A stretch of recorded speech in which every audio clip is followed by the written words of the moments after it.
Debutant Snits Wat stunt in de eerste wedstrijd topklasse. Friesen krijgt net goed genoeg op EK Gasbaan. En Marit Bouwmeester huldigen in eigen dorp. Dit is de sport van maandag 20 augustus.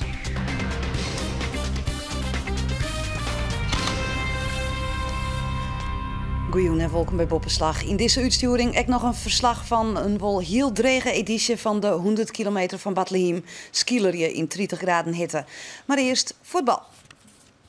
Snits Wat maken Arune Sneun zijn debuut in de topklasse met een uitwedstrijd tegen de nummer 12 van Verlinier, Haaglandia. De Snitsers hebben de doelstelling voor dit seizoen duidelijk uitsprutsen, handhaven. Ek na promotie naar de topklasse is er nog altijd net een protte bij Snits. Dus moet het gewoon oorzaplast worden. We hebben gewoon jonge jongens gehaald die ook ambitie hebben nog. Ja, en daar gaan we gewoon proberen toch onze te manifesteren in de topklasse. En dan is er nog het verhaal van die nieuwe spits, Radusio King. Hij is afkomstig van Manchester United. Echt weer, Manchester United.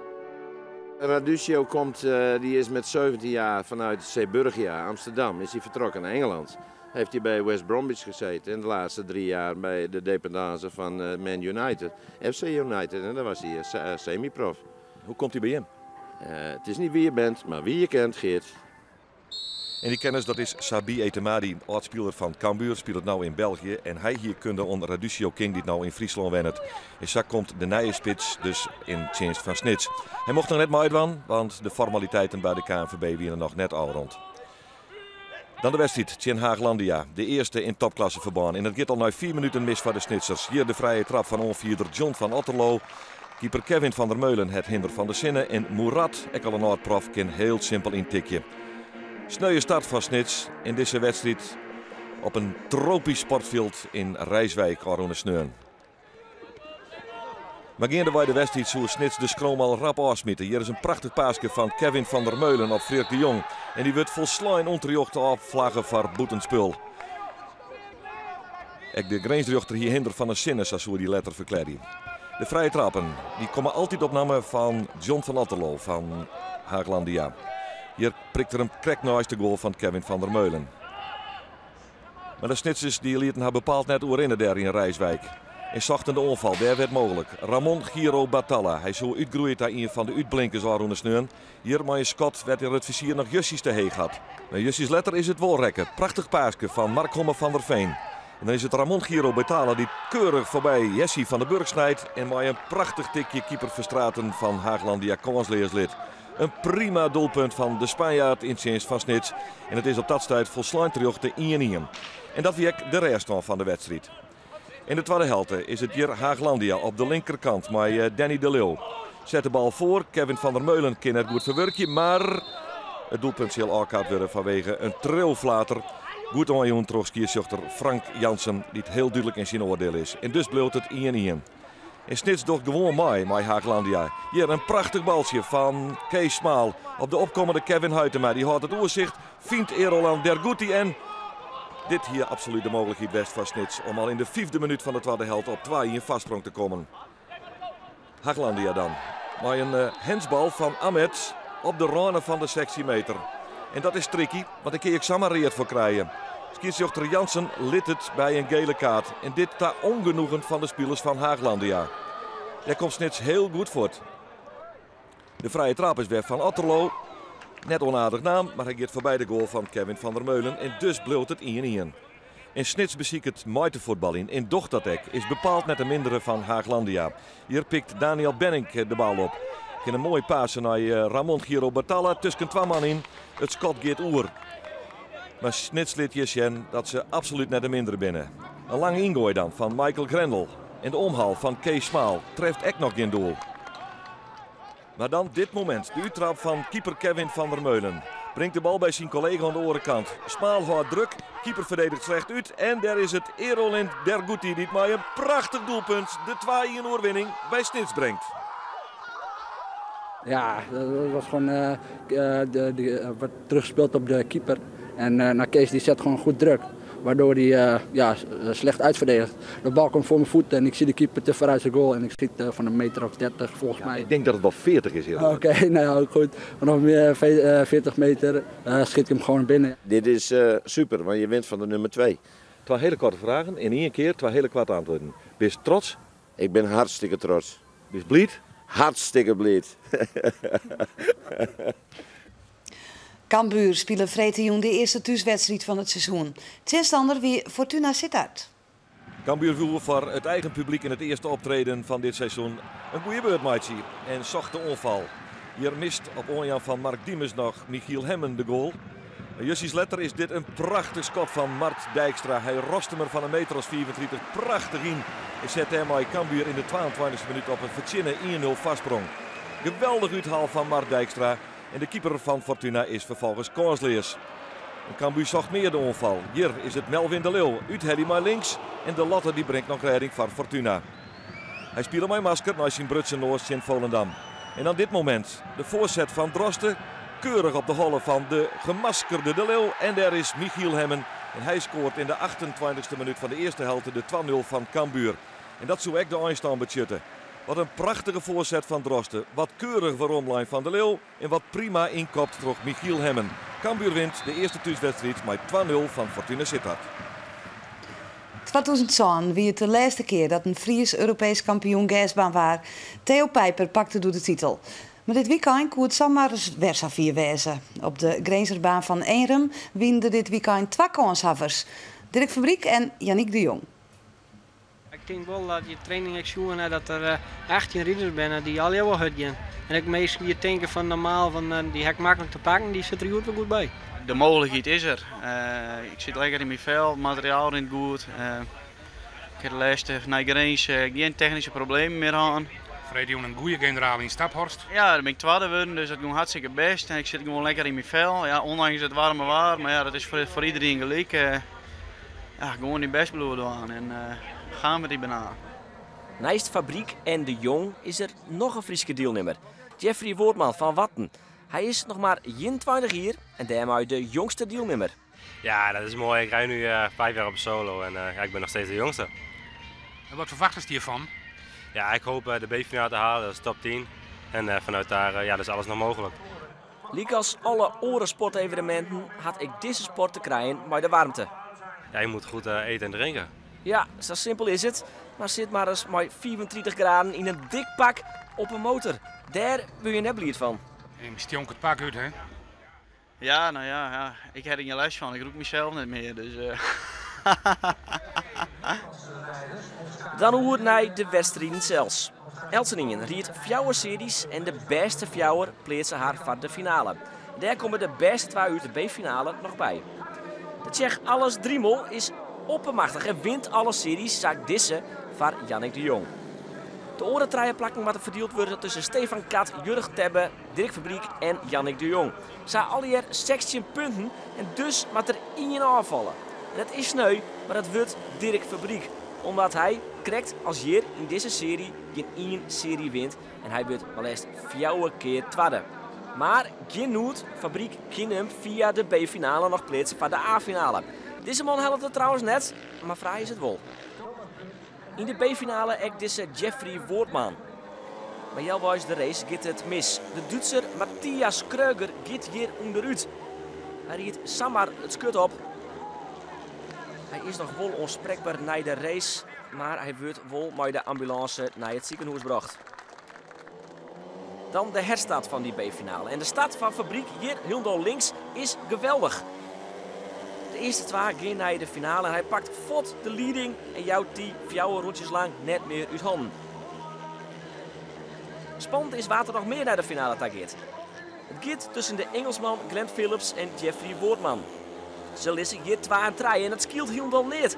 Woordman beziekert het aan alle kanten en komt ik heel dichtbij. Maar het is toch de Engelsman die krijgt wat rapper is. De laatste bocht komt Woordman er net meer bij. Hij wordt dus ik treden en gaat dus net naar de A-finale. Phillips wordt tweede de Engelsman en die maakt dus wel maar de beste size. Ja, topper. Hoor hier erbij. Ik had vanaf binnenkant wordt het moeilijk met de start. Ja, en ik maakte net een foutje in de laatste ronde en dan pakte Phillips net even het houden metertje wat net genoeg was. Dan de A-finale. Maar aan de boetenkant hield door links de Tsjech Driemel en die is ik de grote favoriet. Dan de Duitsers Kat en Tebbe. Dan Dirk Fabriek en Yannick de Jong en Glenn Phillips aan de binnenkant. De start van de man in het reet. Dirk Fabriek, die is goed. Maar daar komt aan de boetenkant de Duitser Stefan Kat. En die is ik goed. Dirk Fabriek zit er wat dichtbij en daar zie je dat de grote favoriet, het Tsjech Driemel, dus net goed riet. Die is fot. 1 dus nou Kat, 2 Dirk Fabriek en op 3 zit Jannik de Jong. En hij komt ik wel heel dichtbij Fabriek, bij die Duitser. Maar het got bij het ingaan van de laatste bocht is toch te groot. Kat wordt de na-Europese kampioen. Dirk Fabriek wordt tweede. En Jannik de Jong die wordt redden. Fabriek wie er dichtbij. Maar die start wie krijgt net goed genoeg. Ik denk dat het moet bij de start gebeuren. Ik ging een super start en ik ging hem voort naar boeten rennen. En ik denk nog heuger en hij kwam er kraakboet om. Ik denk ja, dan kan ik alles beziekje, maar die man rijdt echt op het skirt boeten aan. Nog geen 50 centimeter van het skirt. Ja, dan kan je alles wel weg, maar ik kwam er dichtbij, maar net voorbij. Stefan is gewoon groen is vorne en dat had hij al een paar keer geleden op mijn WK-finale. Hij flikt het hem nou gewoon weer. En, ja, het is gewoon een hele goede kameraad van mij en voor hem ben ik gewoon hartstikke blij. Voor Dirk ben ik hartstikke blij. Het een hele zware periode achter de rug en het is toch mooi weer een oppepper voor de jongen. En ik hoop dat ik nog een paar hier met hem aan de start mee steer. Lidsfeestje, jong? Ja, zeker. Maar morgen aan het werken. De 24e editie van het Iepen Nederlands kampioenschap skileriën in Haarlem is er een die het net gauw vergeten worden zal. Goed 20 deelnemers minder als oors en maar 5 man die de volslijne 100 kilometer volbracht hebben. Bob de Vries van de BAM-formage, de ploeg van Jillet Anema, is superieur op het ijs, maar kunnen ze het peloton echt de wil oplezen op de dik. Mooi Ingmar Berga en Christijn Groeneveld, de winnaar van Verlien hier, winnen ze wel een hele sterke ploeg. Maar 3 deelnemers onder start in Holland voor de 24e editie van het Iepen NK over 100 kilometer. Dat hier zelfs alles te mooi zien, maar de waarsomstandigheden. 32 graden en een warm windje. Eerst een loze ronde die door Heim gaat als eerbetoon aan Willem Poelstra die op 16 oktober 1999 op de Jaap Edebaan verstoor aan een hetstilstaan. En dan gaat het los. De route rint naar Bethlehem, Wanswet, Bedaard, Jislem en Ginnem via Verwet en dan terug het centrum van Marm waarom naar Haarlem. 3 keer en dan nog 6 rondjes van 1400 meter. Hier mooi nummer 90. Is het Dirk Fabriek uit Jobbageer die het 8e graad dit NK eens een keer op zijn namen schreeuwen wil. In de eerste 30 kilometer binnen er wat lietsontsnappings. Maar het begint serieus te lieken als Ingmar Berga hier op kop maar Geert Plender uit Kampen een vastsprong nemen. En deze ongeval is voor een protte deelnemers de dribbel. Ze rieden in het reed en maakten dat bekeepje. Liek is hier de winnaar van 2008, Arjen Smit. Ja, veel te warm. En ik van Peter Nauto uit Balzert is het oer en uit. En dat geldt ook van Jan van Zit vanuit Ljouwert. Maar er binnen volle meer. Het wordt een volslijn slagveld.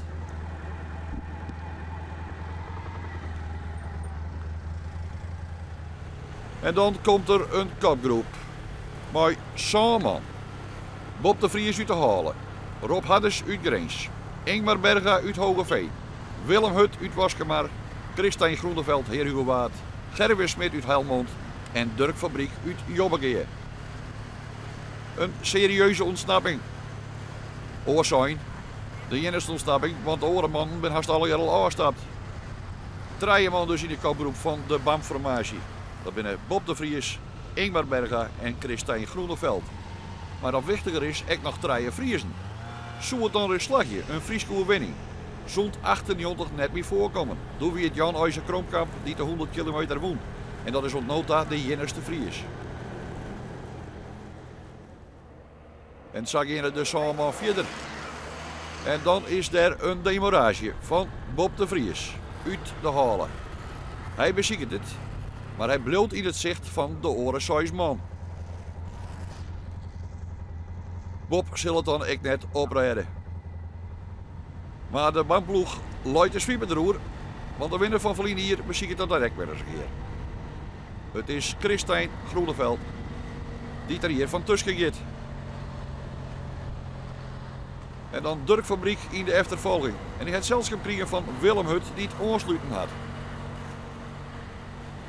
Het spul kan op een ei beginnen. De 3 bammers oerlissen even. En dan mag Ingmar Berga het op een ei beziekje. Hij slaagt een gotje van een hele minuut. Bob de Vries en Christijn Groeneveld binnen let van doel om nummer 80 Gerwin Smit naar voren te rijden. En dan is het beste er bij Bob de Vries. Ingmar Berga liet het dan op de winststand in. Al had er het reeg. Ver nog. Vreemde vraag. Want hij had deze roentjes al zo vaak al aan. Het komt grift door de warmte. En dan de laatste pleestelijke roentjes in Halm. En is het Christijn Groeneveld die de ploegmaat Ingmar Berga weer pakt. Hij docht hem de groetnis en dan is het een kwestie van erop en de roer. En zo prolongeert het Christijn Groeneveld de nationale titel voor Berga en Gerwer Smit. Bob de Vries, stikken en deeën, wordt vierde. Bij de eerste fjouwer, 3 man uit de BAM-formatie. In de training had ik wel door dat Christijn Groeneveld en Ingmar Berga super goed waren. Maar bij mij wou het nog niet steeds niet zo goed, maar vandaag ging het alle 3 topvorm. En ja, op zo'n dag is dat natuurlijk prachtig. Bij de vrouwen prolongeerde Brooke Lockland haar titel voor 4voudig winnares Hilda Govaerts. Grootfeest in Wattensneuntejoen, zielster Marit Bouwmeester en haar coach Mark Littlejohn waren terug het dorp in het Sint-Zet voor haar prestaties op de Olympische Spelen. Bouwmeester behelde een zilveren medaille en waard ervoor huldigen in haar beddorp. Het is goed zo'n uren als Mark Littlejohn en Marit Bouwmeester haar een kleermaatje voor de huldiging in Watten. Eerst nog even wat felicitaties in ontvangst nemen en dan hup, het skip in. Letterlijk. Maar net samen een skip. Het steertejacht van de provincie vaart uit van de Roenveert door het dorp. Gewoon wij vaart alleen de koninklijke familie of oorheegpleerste persoon mee het jacht, maar joert met de koninginnen van Watten met haar ouders en coach onboord. En de rest van de familie erachterom vanzelfs.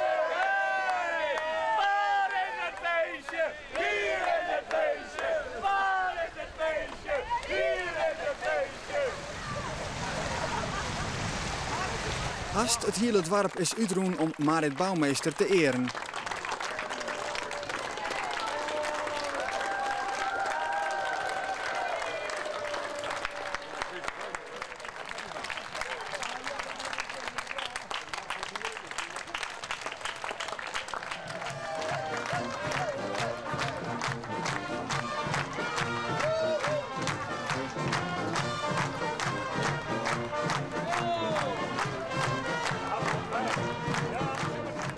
Ja, echt zo superleuk. Echt super tof. Zo amazing. Het is echt fantastisch. Ja, daar had al een enige huldiging in hand, maar dit is het eigen dorp. Maakt het dat extra bijzonder? Ja, dit is echt het allerbeste. Sowieso Friesland is helemaal top en helemaal Watten. Dus ja, ik ben blij dat ik net te vlak ben.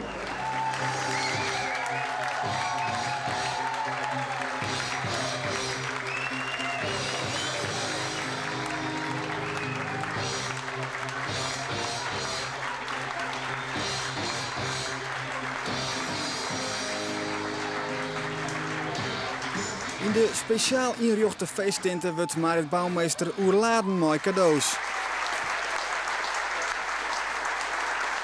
Een van die cadeaus is een eigen trofee. Bij Koninklijke Wettersportvereniging Frisia uit Grauw wordt van nu al elke 1 of 2 jaar de Marit Bouwmeester trofee uitreikt. En er binnen net alleen echt cadeaus, maar ook mooie woorden. Loco-burgemeester Hermien de Haan van Waansterhem had een grote verrassing. We hebben het gehad over je zilveren medaille, maar je was eerder ook al wereldkampioen. En daarmee heb je niet alleen Warten, de hele gemeente Waansterhem positief op de kaart gezet. En daarom heeft het college van Waansterhem besloten, Marit, om jou de erepenning van de gemeente Waansterhem toe te kennen en je daarmee te benoemen tot ereburger van de gemeente.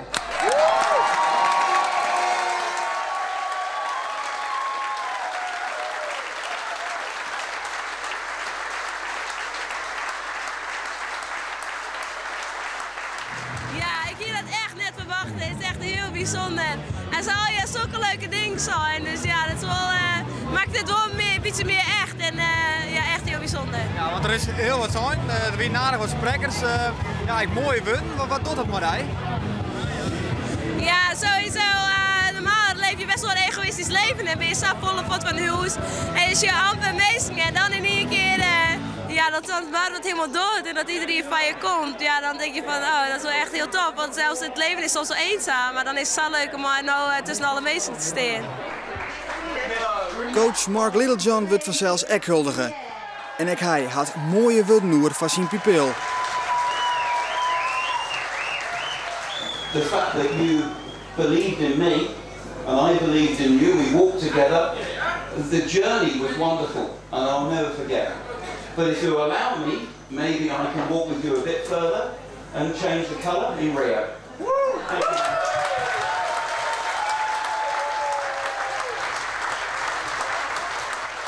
It's a real proud moment for me, very humbling to be Marritt's coach and see these wonderful people that have witnessed Marritt grow from nothing to something. So it's a very proud day for me and I'm sure it is for Marritt.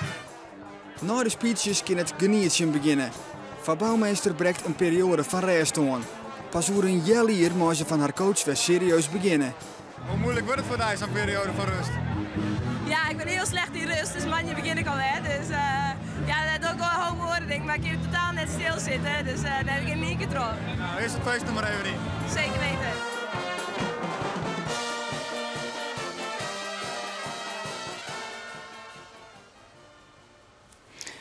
Usderk zit in een groeispurt. Daardoor is het nog net te zeggen wanneer het Usdravinder weer een kwalificatierace rennen kan.